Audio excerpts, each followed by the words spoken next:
one's for my hometown heroes. Made it to the top from zero. And from my hometown heroes. Made it to the top from zero.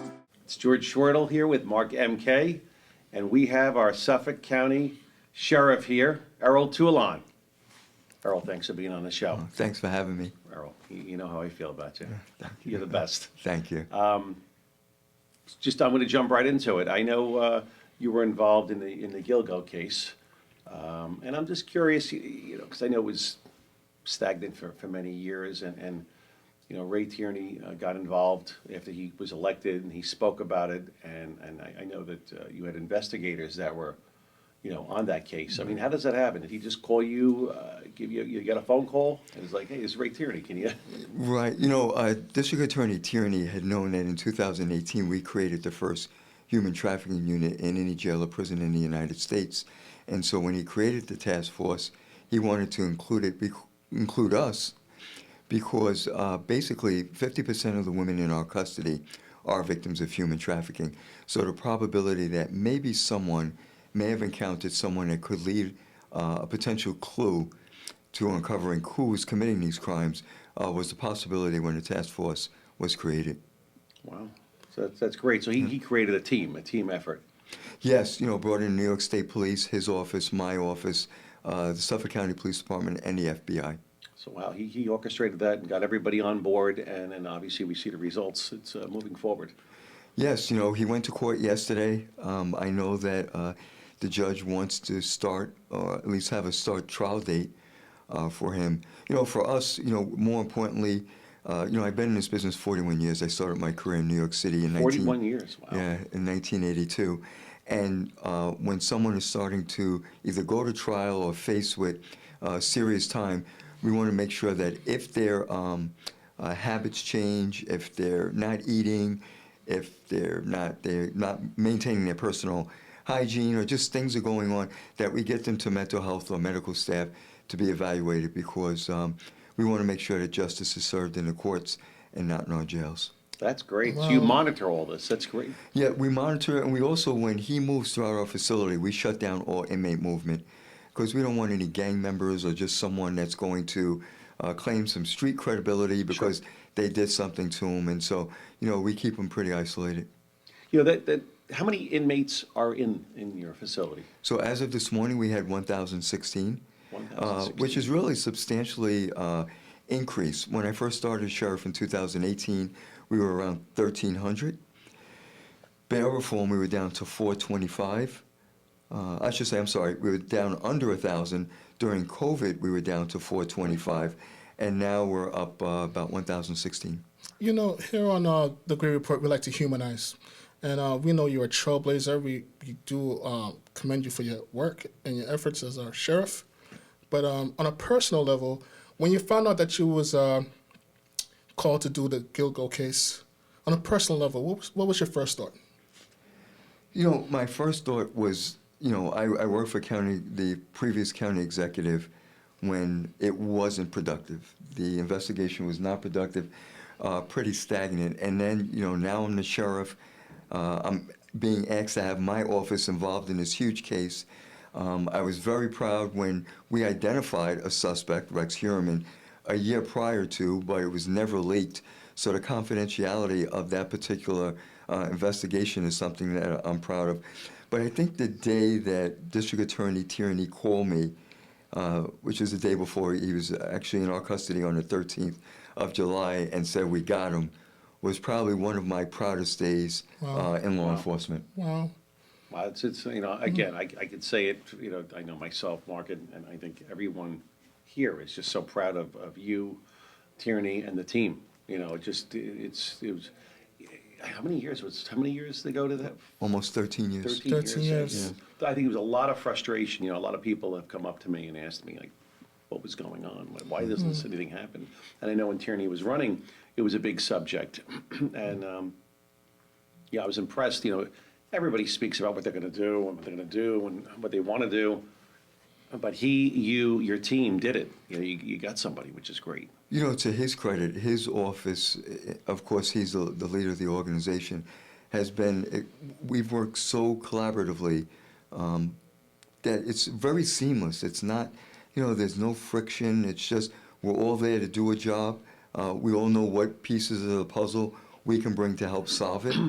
And I think it's been very successful so far.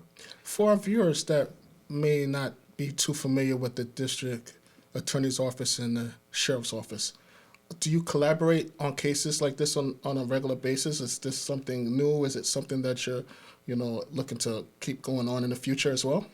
So DA Tierney's the second DA that I've worked with as the sheriff, and he's been very inclusive with a lot of different crimes that are occurring in Suffolk County. We work collaboratively because of the intelligence we're able to get inside the jails.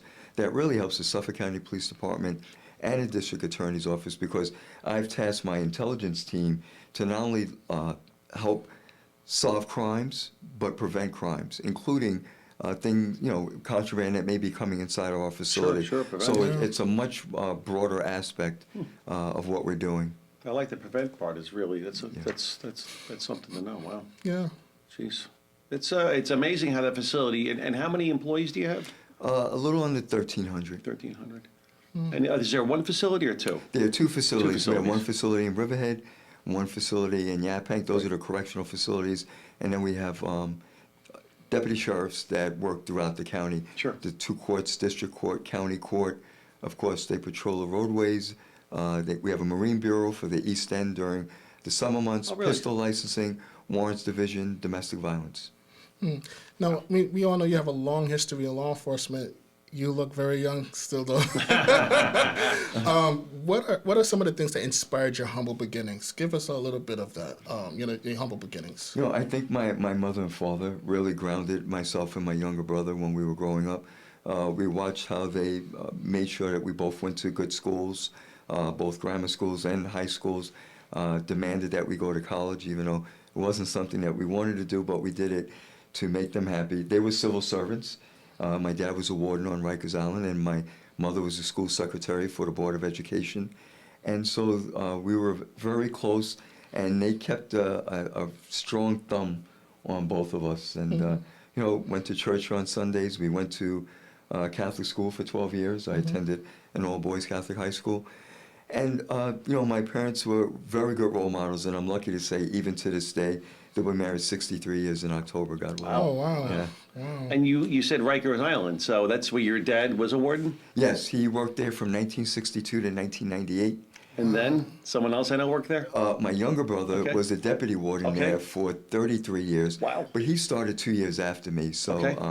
I started in 1982, he started in 1984. Wow. Rikers Island is a very violent place. Right. And, every 15 to 20 minutes in every jail, on every tour, it's either inmate on inmate fight, inmate slashing another inmate, inmate assaulting, and seriously assaulting a correction officer, broken nose, loss of teeth, jaw broken, male and female. These male inmates would assault a female inmate without any impunity at any time. And you said every 15 minutes? Every 15 to 20 minutes on Wow. every tour in every jail.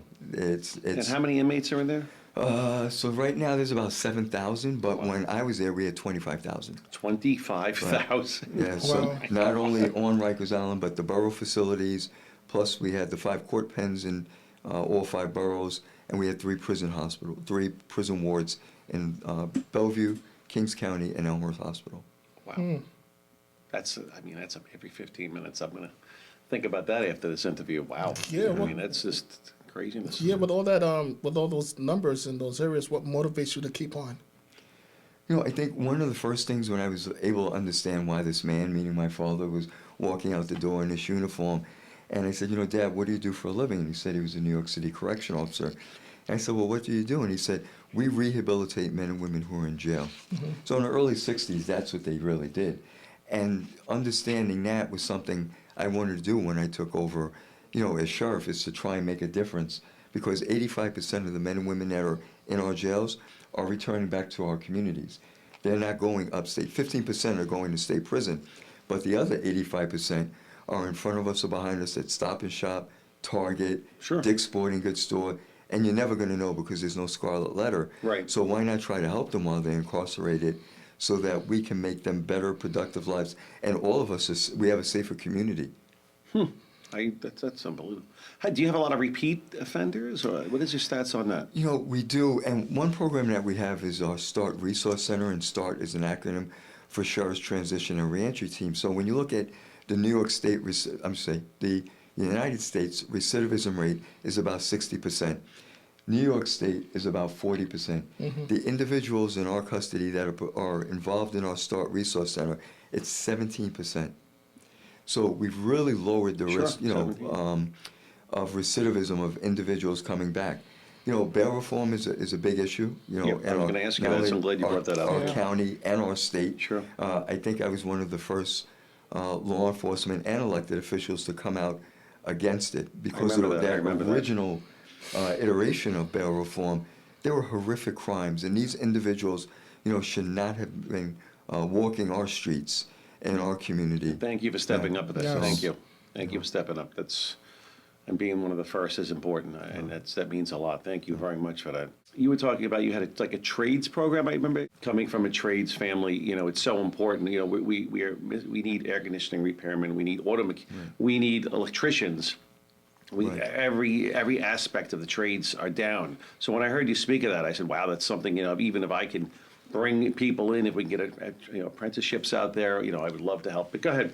Right. So we started a program with our 18 to 26-year-old young men called Choose Your Path, and they had to work a 40-hour workday in our jail. And then we had services when they came back, carpentry, landscaping, small engine repair, resume building, parenting skills, anger management. And then I was walking through the housing area talking to these young men, and they said, you know what, Sheriff, we would like HVAC, electrical, plumbing, and solar. And so we work with BOCES to bring these programs into the facility so that they're better prepared. And so, you know, as I said earlier, 85% are returning back. So if they can say, you know what, yes, I made a mistake, I was in the jail, but I went through the certificate program, or I got a certain amount of hours, Sure. you know, in a particular trade, could you hire me? Because we do identify potential employers that would are second chance employers. That is so important, because I hear that the workforce, you know, no one seems to want to do it. You know, I think a combination of COVID and just not having opportunities. You know, and I again, being an old school person, I always see idle minds are dangerous. You know, you have to. If we're all sitting around, you just there's nothing to do, so you get in trouble. Right. You know, if you have a job, someplace to go and be involved, I think it's so important. And when I heard you say that, it resonated so well with me. And again, if I can help down the road, obviously, with helping transition, get people to job.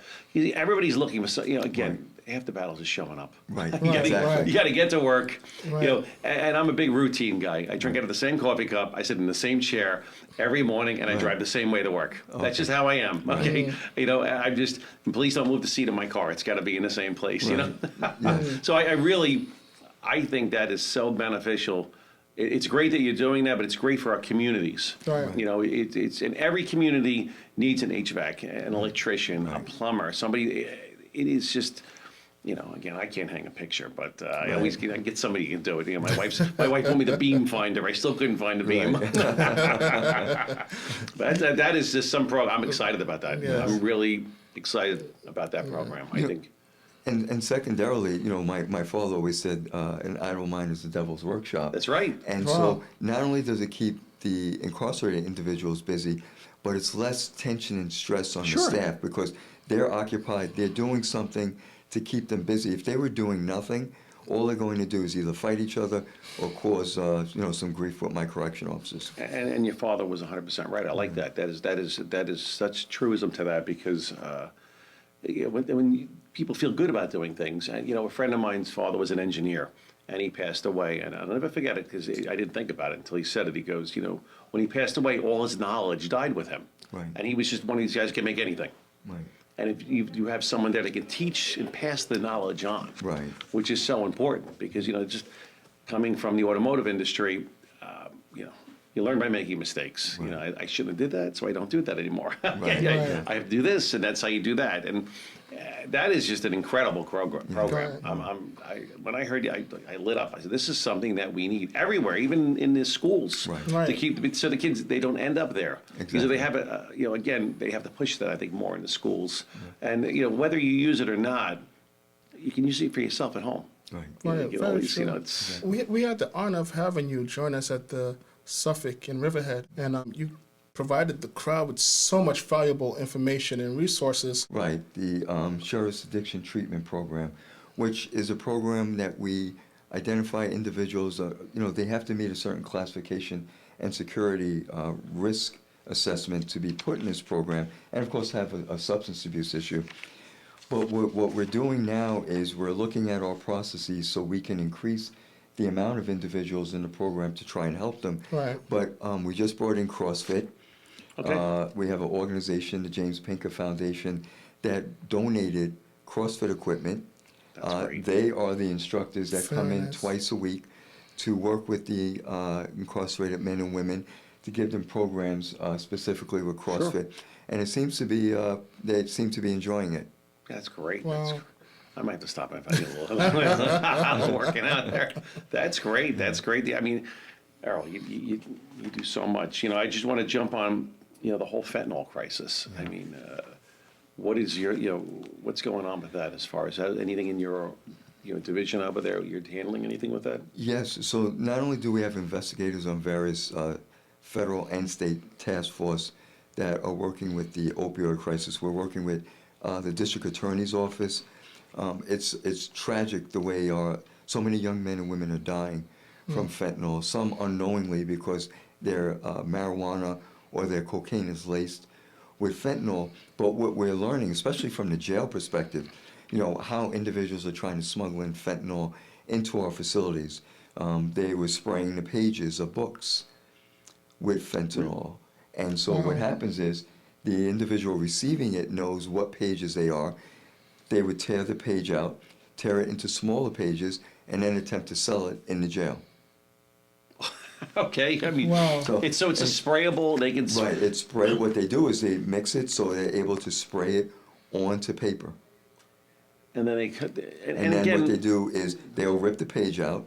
They'll rip the pages into almost equal, smaller pieces that they can sell, because what they do is they put it underneath their tongue to get that high. We found that there was a gang in the Bronx because we work very closely with Nassau County and the New York City Department of Corrections. Right. There was a gang in the Bronx that was putting fentanyl into the ink cartridges so that when they print something, it prints right onto the cartridge. And so, we're very concerned on a number of aspects. One, our staff in our mailroom could potentially be exposed to fentanyl. it's a dangerous job being in the mailroom. Then Sure. having, overdoses inside the jail due to fentanyl, is another thing that we're concerned about. So we've tightened our security measures to try to reduce the access to fentanyl or any type of drugs. We worry about it during the visits, more importantly when there's a visit going on, because it's not handed to the person during the visit. It's generally placed in the mouth. The female will kiss the male. It's passed in a balloon. The male will then eventually excrete it out, take it out of the balloon, and that's how it happens. This goes on in your jail. This goes on in jails throughout the country. I just got back from Lee County. I visit New York City Corrections, Nassau. I've been to Chicago, Cook County Jail. Everywhere I go, this is an issue. You know what amazes me though? Inmates, they get all these tricks to get whatever they need. You're on top of it. You figure it out. You're able to explain it on interviews like this. How does that work? I think because of my security staff and also my intelligence staff that intercept this, and sometimes, I'm going to be perfectly honest, we don't intercept it. We have overdoses that aren't fatal, and then we have to backtrack. We're looking at video. We're Sure. talking to, we're interviewing other inmates to find out where is this coming in and who's potentially bringing it in. We try in every way possible to track where the money's going, especially when we know someone could potentially be selling things in the jail. Well, I'm still at you got me at the page with the yeah, book. the ink and the In ink. the page in the book, and you cut the book up for the page. Wow. Page 72 has Yes. the effort that goes into this. Yeah. You know, I could, obviously, I can talk about anything, but my daughter and I had this conversation yesterday. She knows someone that, it was brought to her attention that somebody she knows had passed away, and with something with fentanyl. And I think that a lot of people don't realize it, and I'm glad we had this discussion, and I know people will listen to this, but a lot of people don't realize that it is in marijuana. People look at me like, there, it's in marijuana. Like, why would you put fentanyl in marijuana? It's just... What kind of measures are your officers taking to protect themselves against fentanyl? Because we've heard that there's been a few officers, not your officers, but officers out there that have come in contact with fentanyl doing searches. So what we're doing, especially with a lot of traffic stops, is having our canine units available. Sure. And our canines are trained to detect fentanyl, K2, K3. It can be detectable so that the handler is not exposed, or nor any other staff. Yeah, it's a dangerous job. Yeah. It's really a dangerous job. I've always had respect for law enforcement. And when I hear these are things that people I did not know. The dangerous of being, in law enforcement today. A car stop. I mean, someone's got it in their pocket. It's as you're saying, a dot. Yes. Right. Baffling. I'm still back to the page in the book. Okay. Well, you're experiencing all of this. What do you do for your own self, your own mental health and self-being? Because you're dealing with a lot. You're dealing with some of the biggest cases that Suffolk County, that New York has seen, I would say on a global scale, because a lot of people know about these cases. Right. What do you do for your own self, mental health? 3 things, besides being with my family, but personally, I love to read books. Mm-hmm. I love my jazz music, and I like to play ice hockey twice a week. Yes, he does. Yes, he does. All right, yes, all right. Because that's a very important thing. We need you around for a very long time. Thank you. I appreciate it. I know. I think it's about 8 months. I think. Do you plan on running for sheriff again? Yes, absolutely. You heard it first here. That's you right. heard it first here. That's right. Toulon's running, and I'm voting for him. Okay? I second that. I I have to say, I truly love my job. I wake up every day hoping I can make a difference. Yesterday, I was very proud. We've created a student ambassador program at Central Islip High School and Middle School, and it's about 15 students in each school. Every 2 weeks, myself and my staff present different topics to them, and we had a graduation yesterday. And just seeing the look on these young men and women's faces, and their appreciation now for law enforcement, sure. and their understanding of what occurs and why things occur is something that really makes me proud. So we just completed 3 years, and next year we're looking forward to year 4, working with Central Islip. Well, and are you going to different school districts and getting... if the school districts ask us, sure. I am more than happy to go. And I've been in 1 to 2 schools per week from the time I started until now, except during COVID. Do you have any mentoring programs for the youth? Yes, we do. What we do also is if a school district requests a program that we don't have, we will work with them to develop it. Right. So we have mentorship programs. Sometimes they're one-offs where we just go and speak to a group of students.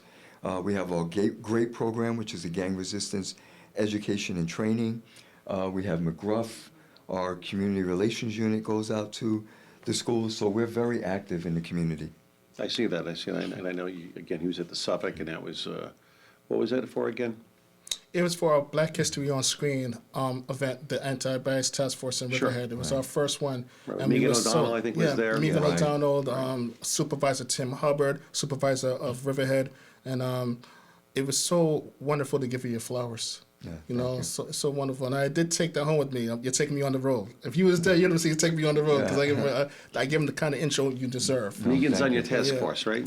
Yes, she's a new member. Right. Her resolutions are going through. She's going to be a new member on our anti-bias task force, so we're looking forward to that. That was a great evening. I know you had, I think, Lucy Kwan from the DA's office as well. Lucy Kwan was there. We had Michael Farah there. Sure. Sheriff, we look forward to doing more events. One of the things I saw that night is I saw men of color walking up to you, having discussions with you, and you took the time out to speak to them. And that really meant a lot I'm sure it meant a lot to them, but it meant a lot. As I sat back and I watched, I said, wow, we have really a great sheriff. He wasn't in and out. He interacted. And there were some young men that actually, walked up to you, and I could have only imagined the kind of mentorship at that moment, that particular moment that you gave them, because they looked like they was taking in some valuable information from you. I've watched in the past elected officials that come in for the photo and then leave. And for me, I really want to try and make a difference. And if someone has the nerve, because it takes some nerve, to come up and talk to me, I want to be able to talk to them and let them know I'm approachable. Right. Sometimes I'll hear stories that they need help. I'll give you a perfect example. One young man that was interviewed by News 12 yesterday, we provided pizza after we had the graduation for the student ambassadors in Central Islip. And he came to us and he said, can I have 2 extra slices of pizza? And we said, sure. And he said, my brother and sister would be very upset if I ate, and they didn't. Wow. And it just means, the impact of this young man, who's probably the most active person in all of our meetings, Sure. Asking questions and talking, and never knew that, this kid goes home hungry every day, which is so sad. That is sad. When you talk about not knowing things about a person, that night at the event, you mentioned some things that we didn't know about you. And, would you mind sharing that with us here? Sure. Many people don't know I'm a 3-time cancer survivor. I had Hodgkin's lymphoma, chemotherapy, radiation. I had pancreatic cancer, 10.5-hour Whipple procedure. January this year, I got over skin cancer. I had to do what's called a Mohs procedure to dig in a lot of my skin and my face. I've had heart surgery. I had a cardiac tamponade. Lost my first wife of 29 years to suicide. I was unemployed for almost a year because I disagreed with Mayor de Blasio when I was a deputy commissioner, and they wanted me to reduce the violence, but they didn't want me to hire more staff, implement training, implement policy.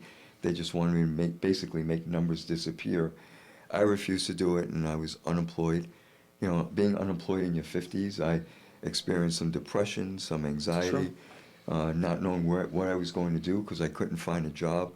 I told many people I almost applied for a job at Wendy's until my mother said, why don't you just wait? And then, next thing you know, with 53 days to go, I'm thrusted into the sheriff's race in 2017.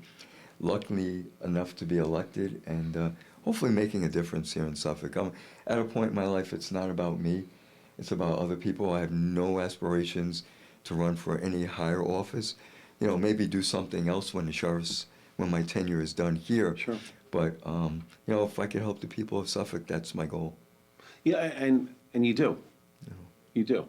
I see you at a lot of events on the island, in the county, and you make a difference. You really do. I mean, people, they support you, but you support them, and it's obvious. Right. It's obvious, and it's I'm proud of you. No, I thank really you. am. I mean, it's just, I'm one of your number 1 fans, Mark, of course, and my family, and I see you out there, and you hit the pavement. I see you walk into these things at night, and I've said, I don't think people realize, you're out, you're not home. Yeah, and I always, I love it when you say, your wife, it's lovely, your wife, Tina, she's always got a meal waiting for you when you come in the door, and I've seen you, we're out in Riverhead, or we're out in Quogue, or we're over in, Islip, Right. and you're leaving at 7:30, 8 o'clock, you're rolling, I've done it, you're rolling the door at 9, Right. you're like, you leave the jacket, okay, Yeah. let me just sit down, and we'll talk for a few minutes and just try and come down a little bit. Right, yes. But I see it. You're out there. You were very, very involved. You were an involved sheriff. You really, I see your team. It's very impressive. I hear it from a lot of people. What a great job you do. And, thank you. It's obvious. It's noticeable. People take notice. One thing we're very fortunate, I tell a lot of people that the residents of Suffolk County really support their law enforcement. And so that has been it's been very beneficial to us, because if we were in New York City, not only fighting the crime, but fighting elected officials that support laws that make our job more difficult is something that we do not have here in Suffolk County. We have a great legislature. Yeah. We have a good county executive that's really, I mean, he's been in office now 4 months, but has really supported the work that we're doing in the Suffolk County Sheriff's Office, and then the residents of Suffolk County. When you go into schools and you have young men and women coming up to you and say, thank you for your service.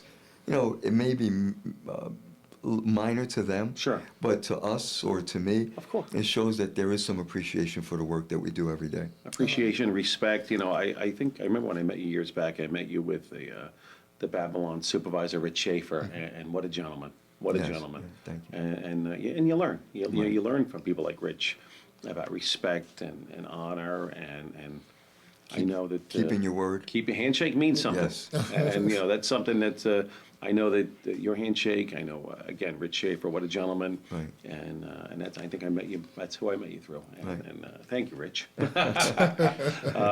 And again, I was going to jokingly say, we were having someone else on the show, but she couldn't make it. So we had Errol. Come on, Tina Toulon, and Tina is involved with the cancer organization.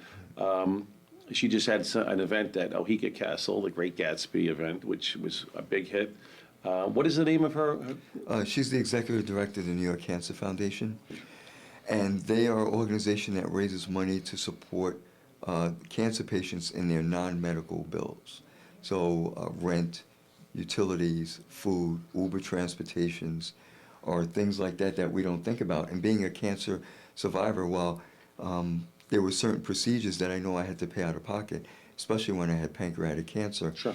So I can imagine individuals that may not have had the health insurance that I had that are going through some really trying times. Maybe two people with cancer, a single mother, with cancer who has to support their children, older individuals that may have cancer. And so I'm wholeheartedly in, to not only support the organization. Dr. Jeff Viserker, is the founding member of that, and he also, owns New York Cancer and Blood Specialists. He's the president and CEO, and it's an organization that for someone that had cancer, I'm like, what? There's some hope to help these individuals. Sure. Wow. That's incredible. Two Toulons. Yeah, that's incredible. And you face so much adversities, and you still find the strength to do what you do and help others. Where does the strength come from? Because not everybody could do that. I pray every night thanking the Lord that got me through another day.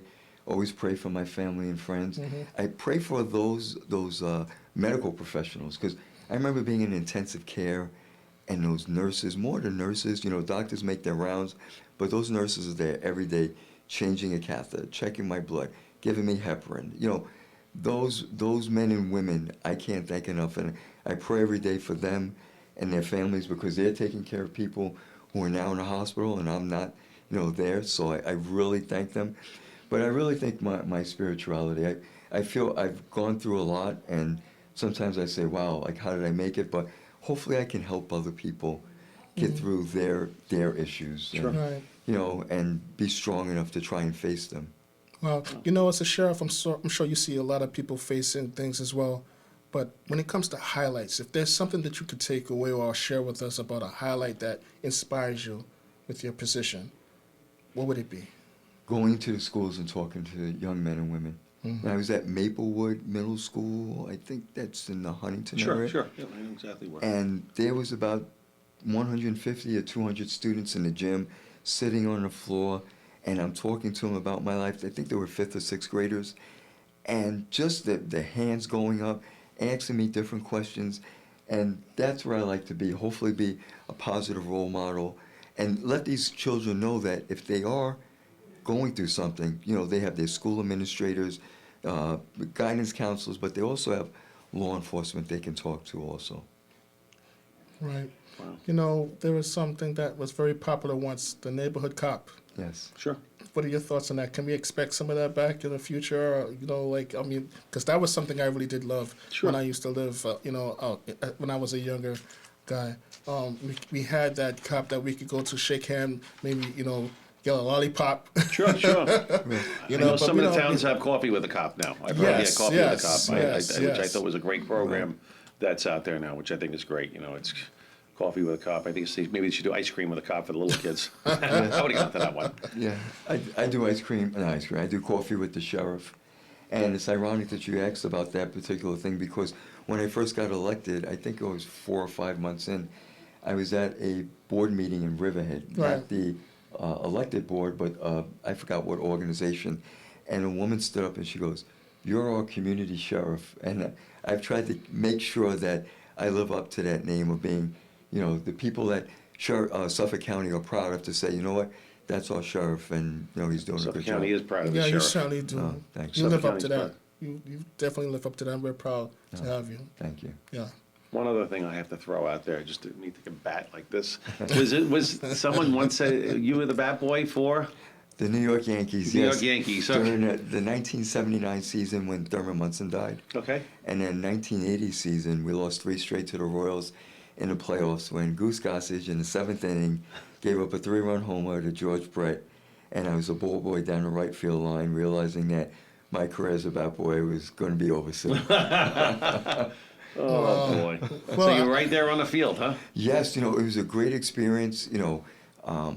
Reggie Jackson, Thurman Munson, Catfish Hunter, Goose Gossage, Greg Nettles, Willie Randolph, Chris Chambliss, Catfish Hunter. I remember the baseball cards. Yes, Billy Martin, Sure. We're all there. And then the opposing teams, when you talked about like Carter Yastrzemski and Carlton Fisk and, Mike Flanagan of the Orioles and Larry Parrish or Lance Parrish from the Tigers and all of those guys, some of them now in the Hall of Fame that were there when I was a kid on the field having a catch with them or running into the clubhouse and talking to them. I mean, that must have been some experience. It was great. And I learned a lot because, Mr. Steinbrenner was definitely someone that gave people second chances. He was a tough boss, a demanding boss. If he's paying you millions of dollars to produce on the field, there's no excuse. Right. Right. And so holding people accountable. Sure. And it was his money, of course. Right. I learned a lot from the organization, especially in my second year from a business standpoint, where the first year it was just, wow, I'm wearing these pinstripes, and my locker's right next to Reggie Jackson's. Wow. So, That's just a wild story. So- That's great. Well, Sheriff Toulon, I know you're a Yankees fan, but I hope you don't mind attending a Mets game because I'm singing the national anthem for the Mets, July 25th. Okay. And I have a ticket with your name on it, you and your wife. Oh, thank you. So I hope you don't mind, becoming rooting for the Mets one day. as long as it's not an interleague game and they're playing the Yankees, I'll root for It's them. not a Subway Series. Oh, good. Okay. They're facing the Braves. Okay. Errol, thank you for being on the show. I just, again, the educational, just listening of all the things that you have done, what you're going to do. Again, we're all proud of you. Thank you.